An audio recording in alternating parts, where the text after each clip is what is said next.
Before we begin, thank you very much to Rio Plays with Transformers on YouTube for joining the Patreon campaign. You know what, Rio? I don't think anyone to this point has figured out that they could actually use this little scheme I have with my Patreon shoutouts to actually promote their own YouTube channel. Congratulations for figuring that out, and because you were so blatant with it, I will give it to you. That's a little bit gutsy. So there you go. Thank you very much for contributing and helping the channel survive. It means the world to me. We're creeping closer to the 50K mark, which means another reminder, I am giving away something that after shipping will cost $200 of my American money. So if you want to hit that mark and if you want to be able to enter to win that, please hit the subscribe button. You don't have to be subscribed to enter, but getting the numbers up to that point will actually make it happen. So thank you very much for doing so. We're back to the Earthspark reviews today, and I've switched things around a little bit. I didn't like how the last one just felt like a summary of the episode, so now we're actually going to be hitting this like a proper review, and we're going to be evaluating this a little bit closer. So first off, we need to talk about the Dweller. We really need to talk about the Dweller. All right, so episode 21, What Dwells Within. So we're dealing with two things going on at the same time in this episode. One is that, Robbie is suffering. We're still dealing with the Terrans and the Maltos not being connected anymore, and the ramifications of what happened to Robbie as a result. And now the Decepticons actually manage an escape of Ghost. Now, here we see the two who didn't make it out. Soundwave, Swindle, they managed to stay in custody. The ones who got away were, well, appropriately enough, the Seekers. Which means it's Starscream time. I think since we first heard the chuckle, it was undeniably Steve Blum returning to the role of Starscream. They were all just kind of like sitting in eager anticipation. Oh, we're gonna get good Starscream in this series. I don't think we realized what Starscream we were getting. How could we? It's one of a kind. Point being, we get an adventure today with the current group of Seekers. You know, the classic favorites, Starscream, Skywarp, Nova Storm. Okay, we've got a substitution. We'll talk about that in a bit. Alright, but point being, it does set us up for some cool stuff. We actually find out that the tunnels they're using to escape capture from Ghost were actually here before Ghost, so this is left over from like ancient Cybertronian times, most likely connected to when the Ember Stone managed to hit Earth. And it's going to play into that quite a bit more often than not.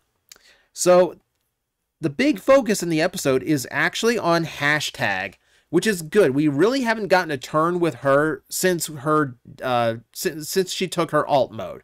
So she's had good moments here and there, but this is where we really kind of get to focus in on her.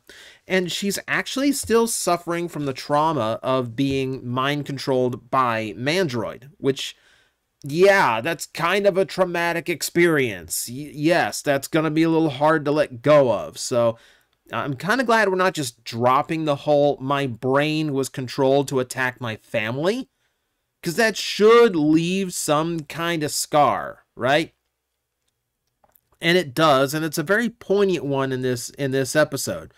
But we also find out through this episode is that the powers that kind of allow her to hack into technology and to actually access things from her vehicle mode, you know, like the controls in Ghost HQ, we find out that that extends to the tech that's happening here. She's actually able to open and close the doors of the tunnel.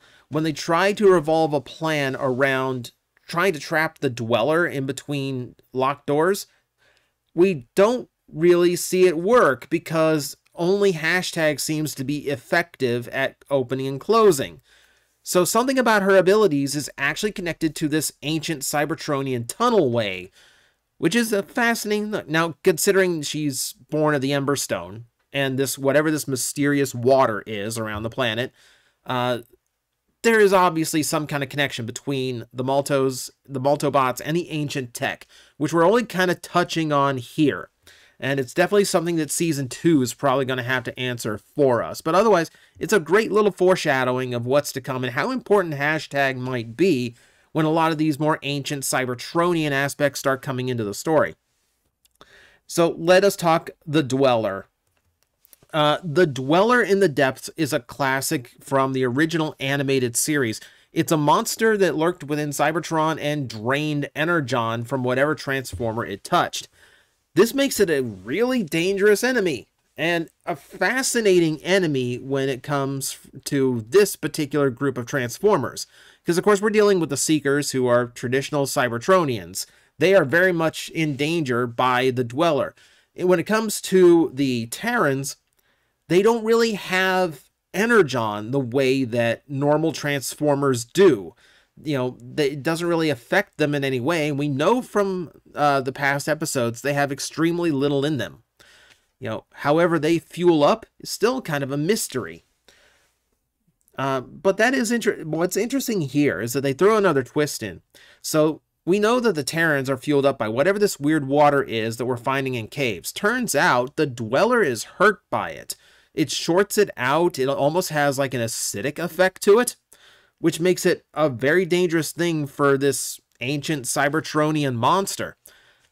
That's another little level of exactly what the Terrans are. I mean, not only does it just give it a weakness that allows them to defeat the monster later in the episode, but it also kind of adds to the mystery of exactly what's happening here. This is weird.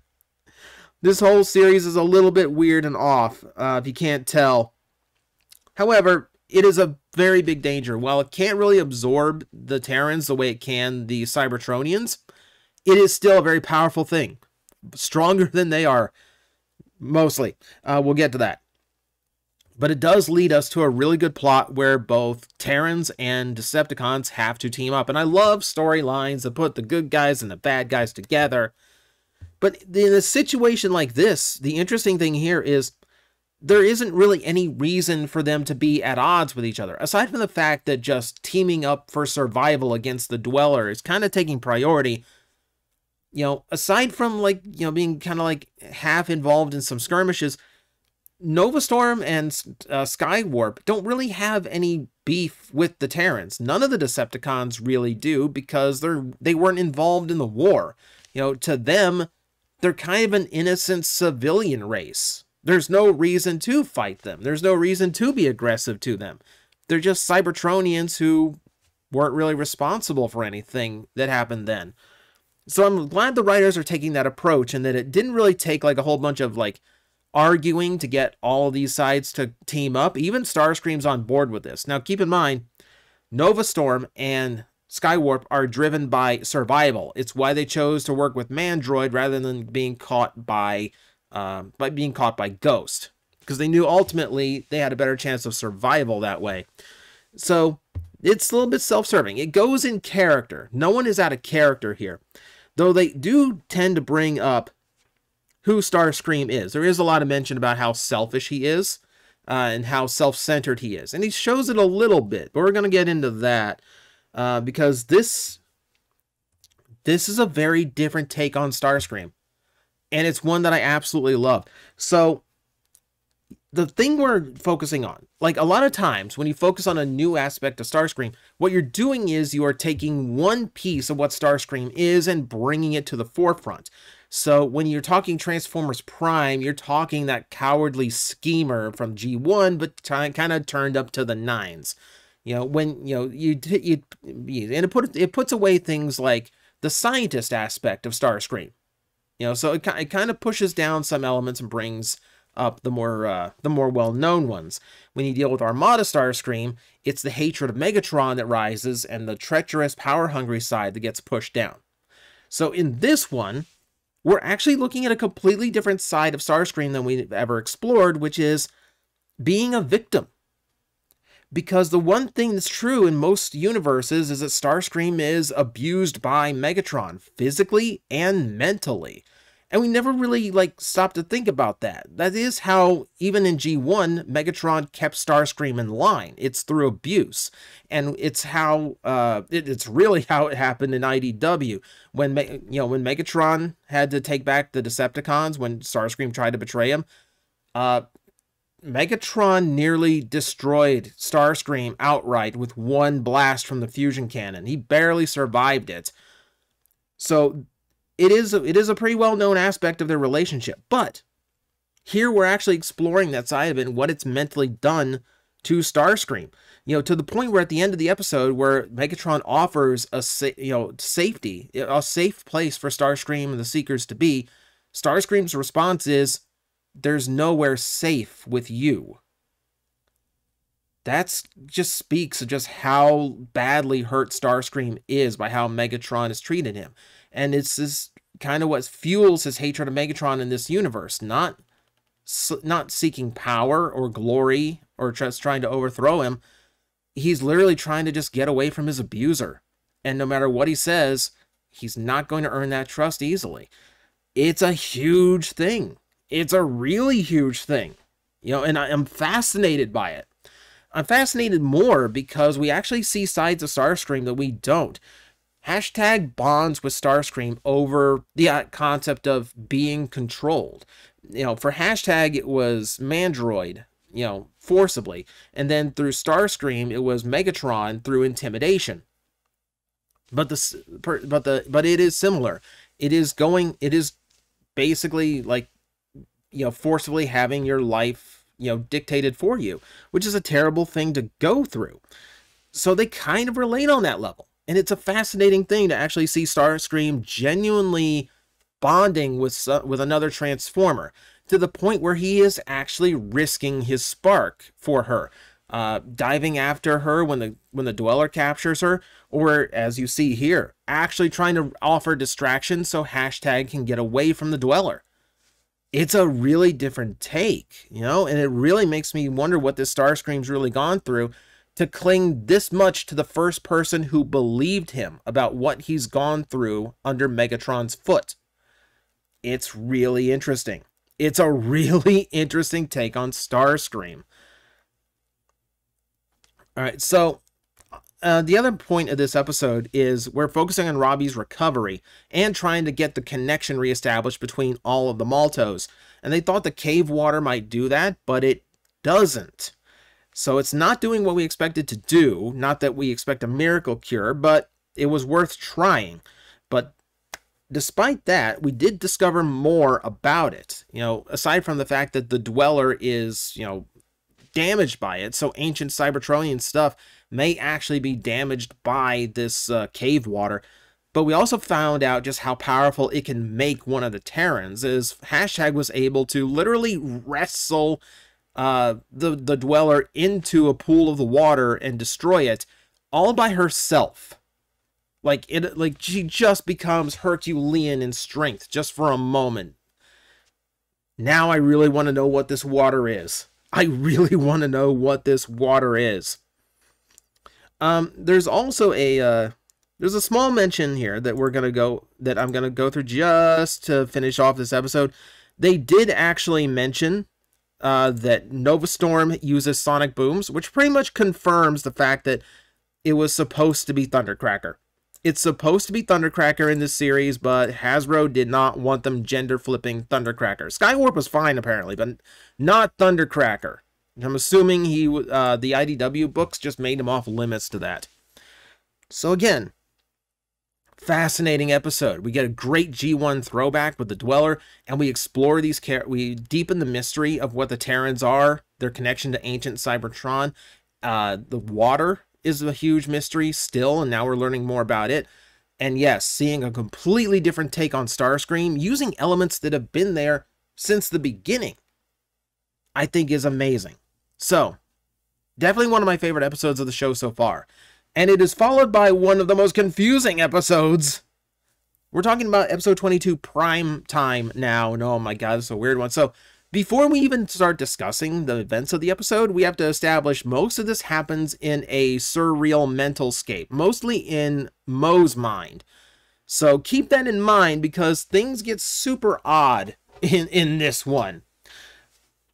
All right, so this also is going to involve Mandroid getting his hands on the Ember Stone and thus joining the Mindscape. So like the power of the Ember Stone is starting to link everyone mentally for this episode.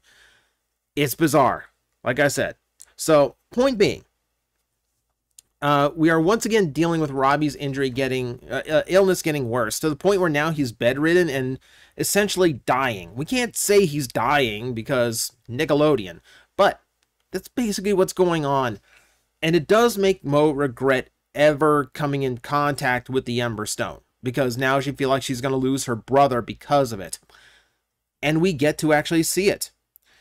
Thanks to Quintus Prime apparently intervening, we get what is equivalent to the Transformers version of It's a Wonderful Life, where we get to see the events of Season 1 and a little bit beyond without Mo being directly involved. She's there, but she didn't touch the stone, so she doesn't have a cyber sleeve, so she isn't in contact with the other Terrans, and she's not really on the field the way she was before, which leads to a lot of different twists.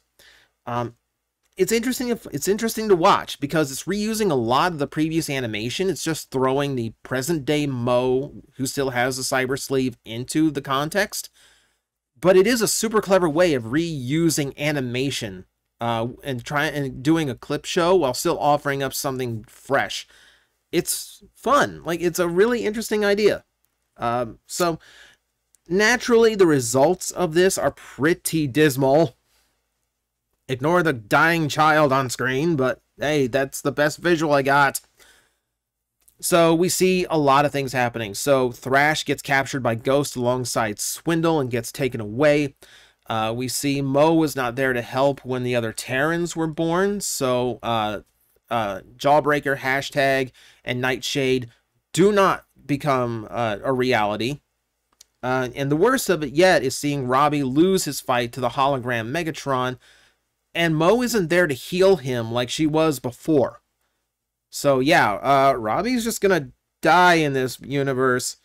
So yeah, it gets dark. It gets kind of dark. But I do definitely commend the writers for these, because it's really just more about reusing animation from previous episodes. They really are trying really hard to think of exactly what the consequences of this series would have been if Mo wasn't there to intervene and help. So we get a really bleak look and just a really big show of just how important Mo is to the overall story. Now, while all of this is going on, and something that kind of triggers this a lot is the fact that Mandroid does get his hands on the Ember Stone. So he said in previous episode that he wants to find it. Now that once he became aware of it, he knows it's the link he needs to make his own cybernetics actually behave and not kill him anymore. So we don't know exactly how Ghosts got their hands on it. They don't explain how they, in the course of 2 episodes, actually managed to dig up the Ember Stone from whatever rubble there was. It's a little bit of plot convenience they could find it so quickly. Maybe some spider bots spotted it before the whole cave-in went down, but, it's still a long shot. It still feels like a stretch. Point being, he's got it now, and seeing his powers and what he can do when he's got possession of the stone really does add a lot to him as a villain. It makes us see how powerful, as well as how devious he can be when he actually has power to rival a Transformers. And of course, that's his ultimate goal, is to completely remodel himself to the point where he can be a threat to a real Transformer. So this is our first real glimpse of that. But like I said, because he's got the Ember Stone now he can join in on this weird mindscape that's going on with Mo. Which is probably part of the reason why Quintus picked now to send her on a head trip. Because now it lets her do something about Mandroid. And by do something about Mandroid, I mean she starts unlocking her powers too. So we've already seen her be able to heal Robbie with her sleeve. We haven't seen anything offensive yet. And I really like when the human characters get to do stuff that actually allows them to put up a fight.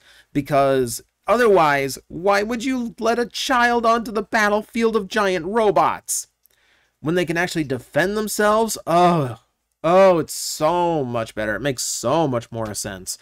So this makes me happy. This makes me really happy to actually see that Mo actually does get some kind of armament. And her sword actually is a great complement to Robbie's shield. It almost makes me like envision them as like two halves of the same warrior. You know how Robbie had that like ethereal form he fought Hollow Megatron with? I would actually not be surprised to see them combined into one form at some point that possess both the shield and the sword in a very similar way in order to fight off a Decepticon. I feel like that's inevitable. Also, I do think it's hilarious that the younger child is the one who got the more dangerous weapon. Kind of funny that way. But yeah, it's great to actually see her actually in the thick of it and actually be able to defend herself. We get a lot of Quintus Prime in this episode. So he's been whispers before, but now we're actually talking directly to him. And it's what you'd expect from a wise old Cybertronian. It's a lot of riddle. It's a lot of vagueness. But ultimately, he's there just to show Mo how important she is and that his gifts were well placed. That the trust he has in Mo is deserved. So it's a really good moment, and it's interesting to me that an ancient Cybertronian would actually choose a human for this role. You know, maybe it's just because it's happenstance they found the Ember Stone, but it's Quintus who chose to activate things then. There were Autobots on Earth. It could have been one of them, but it wasn't.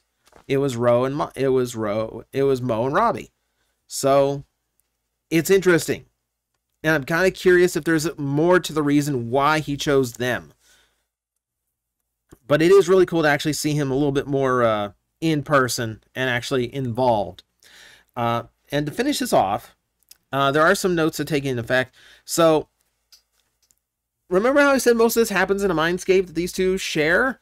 So somehow, and then they don't explain how, but during the fight, the Ember Stone... Mandroid loses the Ember Stone during the fight, as you see here. But losing it here meant that he lost the physical version of the stone, which he apparently digitally took into the mindscape with him, and it absorbs into Mo's cyber sleeve.